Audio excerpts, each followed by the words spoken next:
ઓમ શ્રી ગણેશાય નમઃ. જય શ્રી કૃષ્ણ મિત્રો. નિર્જળા એકાદશીની વ્રત કથા. ઓમ નમો ભગવતે વાસુદેવાય. ભીમ 11ની વાર્તા. એકવાર એક આદમીના નવા લગ્ન થયા હતા. તે તેની પત્નીને તેના પિયર લેવા માટે જઈ રહ્યો હતો. તેની પત્ની પિયર ગઈ હતી તો એને લેવા માટે જવાનું હતું અને તે તૈયાર થઈને નવા કપડાં પહેરે છે અને તેની પત્નીને લેવા માટે તેના સાસરે જઈ રહ્યો છે. રસ્તામાં તેણે એક ગાયને તળાવમાં કિચડમાં જતા જોઈ. તે ગાય પાણી પીવા માટે તળાવમાં ઉતરી ગઈ, પણ ત્યાં કિચડ હોવાના કારણે તે બહાર નીકળી ન શકી. ગાયે જ્યારે તે આદમીને જોયો ત્યાંથી નીકળતા તો તે ગાયે તેની જોડે મદદ માંગવા લાગી. પણ તે આદમી બોલ્યો, મેં તો નવા કપડાં પહેર્યા છે, હું મારા સાસરે જઈ રહ્યો છું. જો હું તારી મદદ કરીશ તો મારા કપડાં ગંદા થઈ જશે. અને પછી તેની વાત સાંભળી ગૌ માતા તો ઉદાસ થઈ ગયા, દુઃખી થયા અને ગાય માતા કિચડમાં ફસાવતા નીચે વધારે ને વધારે ફસાવા લાગ્યા. પછી ગાયે તે આદમીને શ્રાપ દીધો કે હવે 8 પહોર બાદ તું ગધેડો બની જઈશ. આ સાંભળી તે આદમી ડરી ગયો અને તેની ભૂલ માટે તે માફી માંગવા લાગ્યો. ગૌ માતાને માફી માંગવા લાગ્યો, પણ ત્યાં સુધીમાં તો બહુ મોડું થઈ ગયું હતું. ગૌ માતા પાણીમાં ડૂબી ગયા અને મરી ગયા.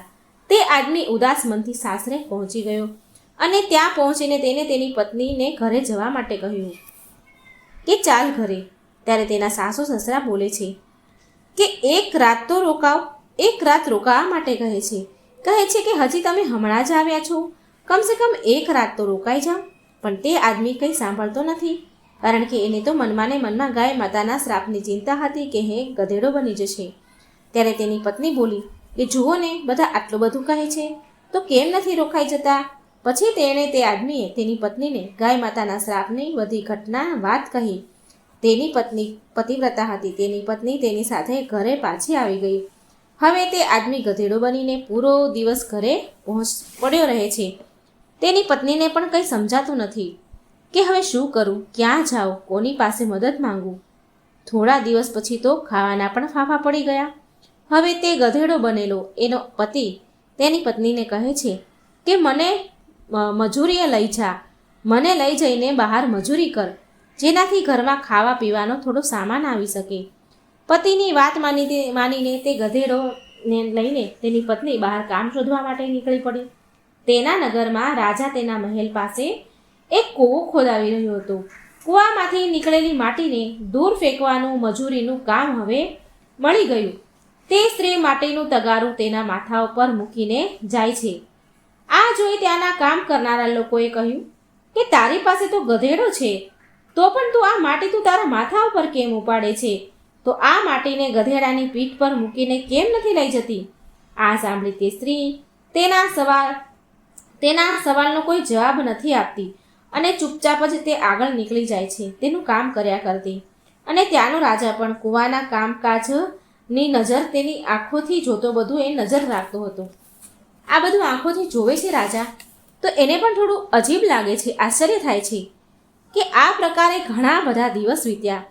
જ્યારે રાજાને આ વાત જાણવાની બહુ ઉત્સુકતા વધી તો તેણે એક દિવસ તેના સિપાહીને તે સ્ત્રીને મહેલમાં બોલાવવા માટે મોકલે છે. જ્યારે તે સ્ત્રી રાજાના દરબારમાં આવી તો રાજાએ તે સ્ત્રીને પૂછ્યું કે હું તને રોજ જોઉં છું, તું ક્યારેય ગધેડા પર માટી નથી મૂકતી, ક્યારેય ગધેડાને માટી ઉઠાવવા માટે નથી વાપરતી. આ જોઈને મને બહુ હેરાની થાય છે, શું વાત છે? ત્યારે સ્ત્રી બોલી, આ ગધેડો નથી મહારાજ, આ મારો પતિ છે.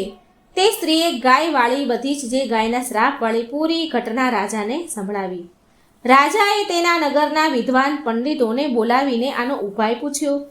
ત્યારે એક પંડિતે કહ્યું કે જો કોઈ તેની 108 એકાદશીનું ફળ આને આપી દે તો આ આદમી તેનો અસલ રૂપમાં આવી જશે.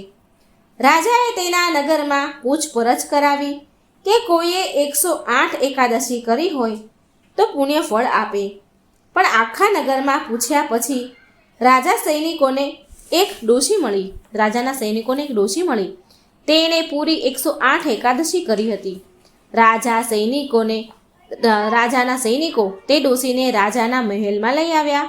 રાજાએ તે ડોશીને કહ્યું કે તમે આ ગધેડાને તમારી 108 એકાદશીનું ફળ આપી દો તો હું તમને ખૂબ જ ધન આપીશ.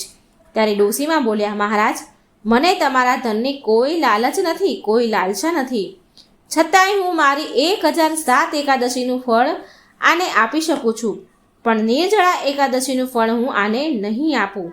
કારણ માત્ર નિર્જળા એકાદશીનું ફળ, પૂરા વર્ષના એકાદશીનું ફળ એનાથી પ્રાપ્ત થાય છે, વિષ્ણુધામની પ્રાપ્તિ થાય છે.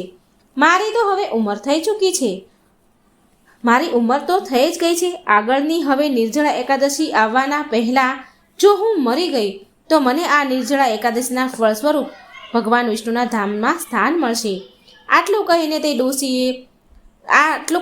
ડોશીએ 1007 એકાદશીનું ફળ તે ગધેડા રૂપી આદમીને આપી દીધું, જેના પરિણામ સ્વરૂપ તે તેના અસલ રૂપમાં આવી ગયો. પરંતુ એક એકાદશીના કારણે તેનું શરીર આદમી જેવું તો થઈ ગયું, પણ ગધેડાની પૂંછડી ન ગઈ. પૂંછડી એમની એમ રહી. હવે એકાદશી વ્રત, બધી જ એકાદશીઓમાંથી નિર્જળા એકાદશીનું મહત્ત્વ જાણ્યા પછી તે પતિ પત્ની, રાજા અને નગરના બધા જ લોકો બધી જ એકાદશીનું વ્રત કરવા લાગ્યા. અને એકાદશીના વ્રતના પ્રભાવથી તે આદમીની ગધેડાની પૂંછડી પણ ચાલી ગઈ અને આખું નગર સુખ સમૃદ્ધિથી ભરાઈ ગયું. તો આટલું મહત્ત્વ નિર્જળા એકાદશીનું છે મિત્રો. જો વાર્તા સારી લાગે તો વિડીયો લાઈક કરજો, શેર કરજો અને આ ચેનલને સબસ્ક્રાઈબ પણ જરૂર કરજો. કોમેન્ટ બોક્સમાં શ્રી હરિ વિષ્ણુનું નામ પણ જરૂર લખજો. બોલો ભગવાન વિષ્ણુની જય, બોલો એકાદશી માતાની જય. જય શ્રી કૃષ્ણ. રાધે રાધે. Thank you.